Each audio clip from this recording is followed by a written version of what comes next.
آج کا ہمارا ٹاپک ہے سعادت حسین منٹو، ان کے افسانے، حالات زندگی۔ سعادت حسین منٹو 11 مئی 1912 کو سمرالا، ضلع لدھیانہ، مشرقی پنجاب میں پیدا ہوئے۔ یہ قصہ لدھیانہ سے 22 میل کے فاصلے پر چنڈی گڑھ جانے والی سڑک پر واقع ہے۔ منٹو کے اسلاف کشمیری پنڈت تھے اور صدیوں سے کشمیر میں رہتے چلے آ رہے تھے۔ ان کے آباء و اجداد 18ویں صدی کے آخر یا 19ویں صدی کے اوائل میں کشمیر سے ہجرت کر کے پنجاب چلے آئے اور لاہور میں مستقل سکونت اختیار کر لی۔ منٹو کے والد مولوی غلام حسن ایک تعلیم یافتہ شخص تھے اور سمرالا میں ایک اچھے سرکاری عہدے پر فائز تھے۔ منٹو نے اپنی ابتدائی تعلیم ایم.اے. او مڈل اور ہائی اسکول امرتسر میں حاصل کی اور بعد ازاں مسلم ہائی اسکول شریف پورہ امرتسر میں داخل ہوئے، لیکن انہیں تعلیم سے ذرا بھی رغبت نہ تھی۔ درسی کتابیں ان کی دلچسپی کی چیز نہ تھیں۔ انہوں نے جیسے تیسے تیسری کوشش میں انٹرنس کا امتحان پاس کیا اور وہ بھی 3rd ڈویژن میں۔ منٹو کی ادبی سرگرمیوں کے دوران وہ ایف.اے. کے امتحان کی تیاری میں لگے رہے، لیکن یکے بعد دیگر فیل ہوتے گئے۔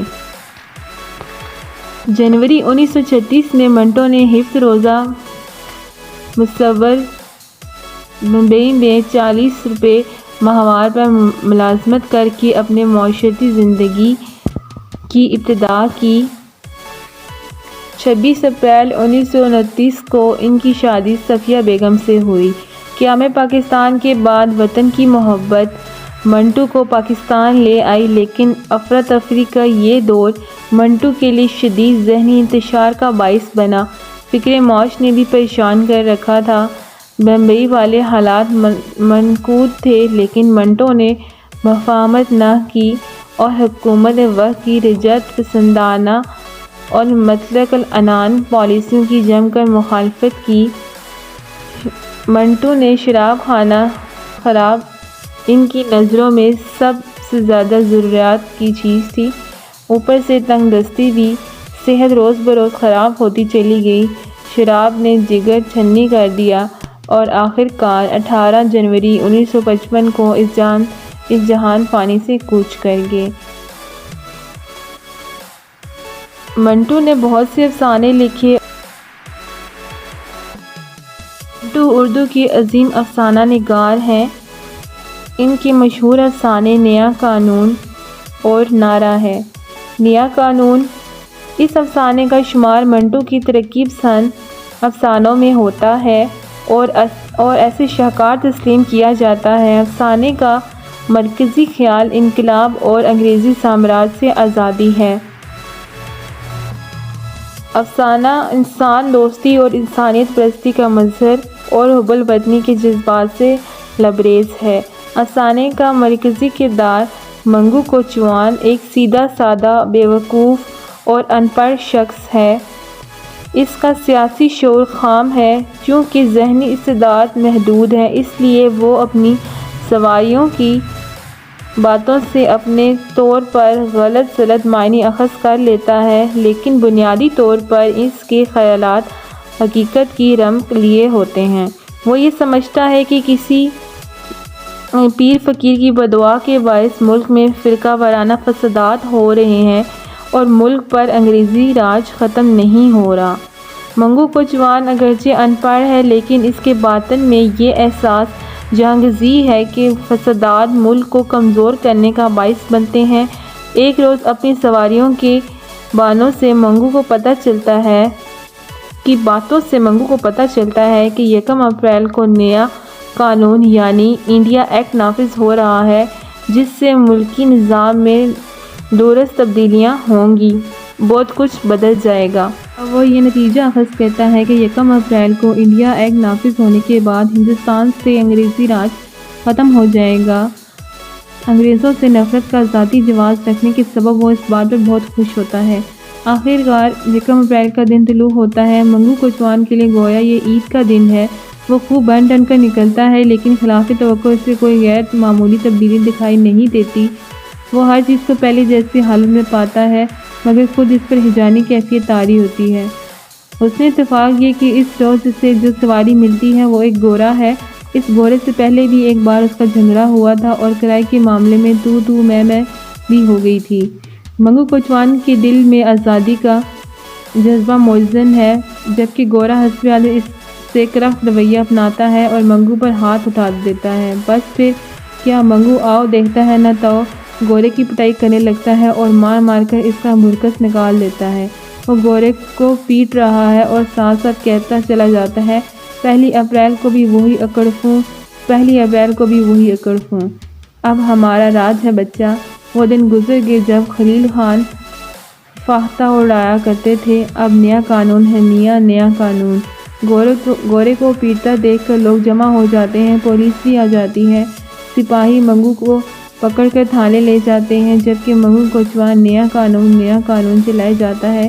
کوئی اس کی چیخوں پکار پر توجہ نہیں دیتا اور سپاہی اسے یہ کہہ کر حوالات میں دھکیل دیتا ہے کہ نیا قانون کیا بک رہے ہو، قانون وہی پرانا ہے۔ منٹو کی اس افسانے میں جو تصویر کشی جو منگو کوچوان کا مرکزی خیال اور جذبہ آزادی کی علامت اور مثبت قوت متحرکہ کا مظہر بن کر سامنے آتا ہے، اسے نئے قانون نافذ ہونے کا بے چینی سے انتظار ہے۔ اس کے اندر لاوا ابل رہا ہے، اسے چھاؤنی کے گوروں سے اپنی ساری لذتوں کا بدلہ چکانا ہے۔ وہ اس انتظار میں ہے کہ موقع ملے تو اپنے دل کا بھڑاس نکال سکے۔ اس حوالے سے منٹو کی باریک بینی اور گہرے خود مشاہدہ قابل داد ہے۔ منٹو نے تشبیہات کا استعمال سادہ اور پرمعنی کیا ہے۔ انگریزوں کے خلاف منگو کوچوان کی نفرت کو عیاں کرتی ہے۔ منگو کا غم و غصہ ان تمام ہندوستانیوں کے جذبات کی نمائندگی کرتا ہے جو آزادی کے خواہاں ہیں اور بدیسی راج کے چنگل سے رہائی چاہتے ہیں۔ یوں منگو کوچوان پوری قوم کا نمائندہ قرار بن کر سامنے آتا ہے۔ اپنے ناپختہ اور خام سیاسی شعور کے باوجود اس کے جذبے کی رفقت اور اخلاص سے انکار نہیں کیا جا سکتا۔